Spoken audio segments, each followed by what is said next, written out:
इंसान जब भी कोई गलत कदम उठाता है तो उससे पहले एक षड्यंत्र जरूर बनाता है और अपने षड्यंत्र के तहत ये कोशिश करता है कि अपने काम को अंजाम भी दे दे और किसी को कुछ पता भी ना चले, वो पकड़ा भी ना जाए।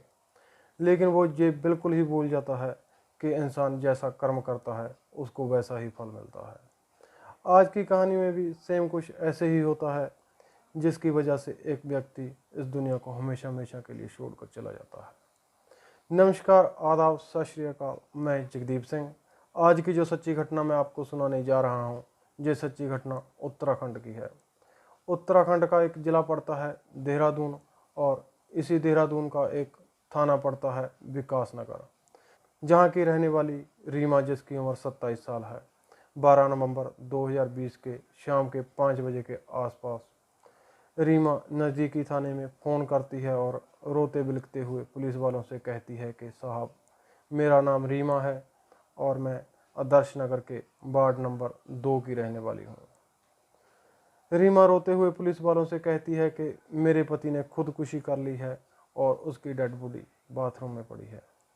ये कहकर चीख चीख कर रोने लगती है।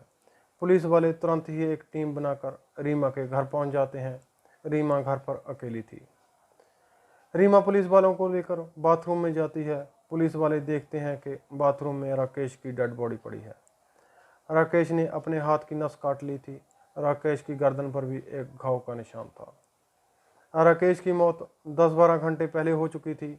फर्श पर जितना भी खून था वो सारा सूख चुका था। पुलिस वाले राकेश के बारे में रीमा से बातचीत करते हैं और पूछते हैं कि ये सब कब हुआ और कैसे हुआ। रीमा कहती है कि साहब, जब मैं सुबह सोकर उठी थी तो उस वक्त मेरे पति घर पर नहीं थे। मुझे लगा कि बाहर कहीं गए होंगे और थोड़ी देर में आ जाएंगे। थोड़ी देर बाद जब मैंने उनके नंबर पर फ़ोन किया तो उनका मोबाइल घर पर ही था। सुबह से लेकर शाम तक मैं उनका इंतज़ार करती रही, लेकिन वो घर वापस नहीं आए। शाम के 5 बजे के आसपास जब मैं फ्रेश होने के लिए बाथरूम में आई तो मैंने अपने पति को इस हाल में देखा और मैंने आपको फ़ोन कर दिया। रीमा जब इस तरह की बातें पुलिस वालों से कहती है तो उन्हें रीमा की बातों पर यकीन नहीं होता। पुलिस वाले राकेश की डेड बॉडी को अपने कब्जे में लेते हैं और पोस्टमार्टम के लिए भेज देते हैं। लेकिन राकेश की जैसे ही पोस्टमार्टम रिपोर्ट आती है तो उसमें पता चलता है कि राकेश ने आत्महत्या नहीं की, बल्कि उसकी हत्या की गई है। अब पुलिस वालों का सबसे पहले शक रीमा पर ही आता है, क्योंकि उस वक्त घर में रीमा ही थी।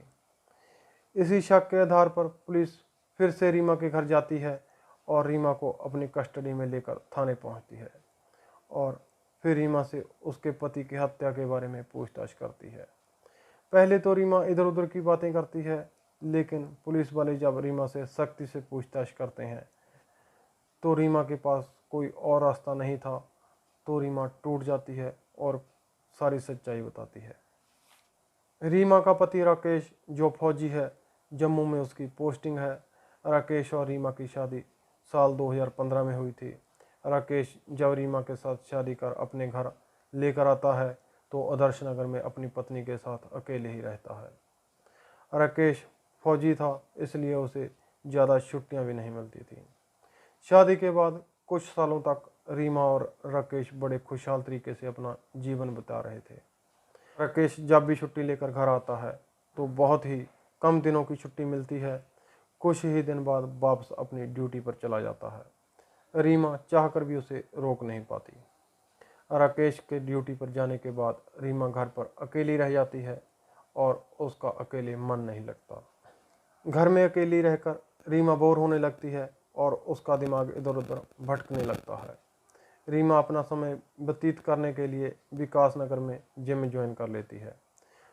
उसी जिम में रीमा की मुलाकात शिवम से होती है। शिवम, जिसकी उम्र 25 साल है, जो जिम का ट्रेनर है और देखने में भी काफ़ी खूबसूरत है।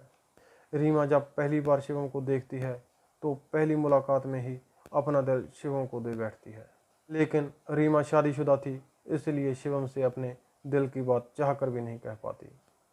शिवम जब रीमा को ट्रेनिंग देना शुरू करता है तो उसी दौरान रीमा के शरीर को भी टच करता है, तो रीमा भी समझ जाती है कि शिवम क्या चाहता है। रीमा को जैसे ही ये पता चलता है कि शिवम भी उसे पसंद करता है तो उसे एक मौका मिल जाता है। रीमा एक दिन अपने दिल की बात शिवम से कह देती है। शिवम भी रीमा के प्यार को एक्सेप्ट कर लेता है। अब रीमा और शिवम के बीच प्रेम प्रसंग शुरू हो जाता है। शिवम रीमा से मुलाकात करने के लिए रीमा के घर पर ही जाता है और रीमा के घर पर ही इन दोनों के बीच शारीरिक संबंध बनते हैं। इसके बाद रीमा शिवम के ऊपर ढेरों पैसे भी खर्च करती है। अब रीमा की ज़िंदगी भी बेहतर तरीके से व्यतीत होती है। लेकिन जैसे ही साल 2020 आता है तो लॉकडाउन लग जाता है। लॉकडाउन की वजह से राकेश लंबी छुट्टी लेकर घर आ जाता है और अपनी पत्नी के साथ ही रहने लगता है। राकेश को एहसास होता है कि रीमा काफ़ी बदल चुकी है, क्योंकि रीमा पहले जैसे अपने पति से प्यार भी नहीं करती और ना ही पहले की तरह प्यार की बातें करती है। अक्सर फ़ोन पे ही लगी रहती है, जिसे देख राकेश को रीमा पे शक हो जाता है। अपने शक को दूर करने के लिए राकेश अपनी पत्नी से मोबाइल मांगता है चेक करने के लिए, लेकिन रीमा मना कर देती है। अब राकेश को शक ही नहीं बल्कि पूरा यकीन हो जाता है कि उसकी पत्नी का किसी और से प्रेम प्रसंग चल रहा है। राकेश के घर आ जाने की वजह से शिवम से मुलाकात नहीं हो पाती। रीमा शिवम के प्यार में इतनी पागल हो चुकी थी कि वो अब शिवम के बिना रह नहीं पाती। उधर शिवम का भी यही हाल था।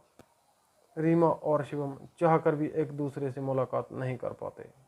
रीमा का अपने पति के साथ अक्सर लड़ाई झगड़ा होता रहता है किसी न किसी बात पे, तो रीमा अपने पति के पास भी नहीं जा पाती। अब रीमा प्यार के लिए तरस रही थी। रीमा को लगता है कि वो अपने पति के रहते हुए शिवम से मुलाकात नहीं कर पाएगी। रीमा का समय जब इतनी बुरी तरह से गुजरने लगता है तो रीमा अपने पति से तंग आ जाती है और इसीलिए रीमा तंग आकर अपने पति को इस दुनिया से हटाने का फैसला करती है। और फिर एक दिन रीमा शिवम को फ़ोन करती है और कहती है कि हमारे रास्ते का रोड़ा मेरा पति बन चुका है, क्यों ना मेरे पति को रास्ते से हटा दिया जाए। तो ये बात सुनकर शिवम भी लालच में आ जाता है। शिवम सोचता है कि रीमा के पास इतनी दौलत है, अगर राकेश को इस दुनिया से हटा दिया जाए तो मैं रीमा के साथ शादी कर लूँगा, फिर रीमा की दौलत पे मेरा भी हक हो जाएगा। इसी लालच में आकर शिवम भी रीमा की बात मान लेता है। फिर शिवम और रीमा राकेश को रास्ते से हटाने के लिए एक सही मौके का इंतजार करने लगते हैं। एक दिन शिवम मार्केट जाकर एक तेजधार हथियार खरीद कर लाता है। 11 नवंबर 2020 को रात में रीमा अपने पति के साथ खाना खाकर सो जाती है, लेकिन सोने से पहले अपने घर का दरवाज़ा खोल देती है ताकि शिवम आसानी से घर के अंदर आ जाए। आखिरकार 11 बजे के आसपास शिवम रीमा के घर आ जाता है और जाकर किचन में छिप जाता है। फिर रीमा षड्यंत्र के तहत अपने पति से झगड़ा करने लगती है।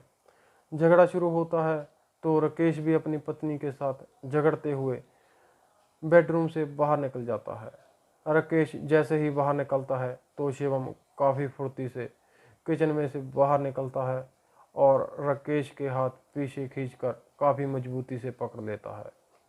इससे पहले कि राकेश कुछ समझ पाता, अपने हाथ शिवम से छुड़ा पाता, रीमा काफ़ी फुर्ती से राकेश के गले पर एक तेजधार हथियार के साथ वार करती है, जिसकी वजह से राकेश की घटनास्थल पर ही मौत हो जाती है। फिर रीमा और शिवम राकेश की डेड बॉडी को उठाकर बाथरूम में लेकर जाते हैं और राकेश के हाथ की नस काट देते हैं ताकि लगे कि राकेश ने खुदकुशी की है। फिर घर में जितना भी खून गिरा था शिवम और रीमा दोनों साफ करते हैं। शिवम पूरी रात रीमा के साथ ही गुजारता है और सुबह के 5 बजे के आसपास घर से निकल जाता है और सीधा जिम में चला जाता है। राकेश की डेड बॉडी बाथरूम में पड़ी रहती है। रीमा घर में ही इंतज़ार करती रहती है। जैसे ही शाम के 5 बजते हैं तो रीमा पुलिस को फ़ोन करती है और कहती है कि मेरे पति ने खुदकुशी कर ली है। रीमा जब ये पूरी कहानी पुलिस वालों को बताती है तो पुलिस रीमा के प्रेमी शिवम को भी कस्टडी में लेकर आती है। रीमा और शिवम दोनों पर गंभीर धाराओं में मुकदमा दर्ज किया जाता है और जेल भेज दिया जाता है। दोस्तों, आप इस सच्ची घटना के बारे में क्या कहना चाहेंगे? अपने विचार हमें कमेंट करके ज़रूर बताइएगा। मिलते हैं और किसी सच्ची घटना के साथ, तब तक के लिए जय हिंद, जय भारत।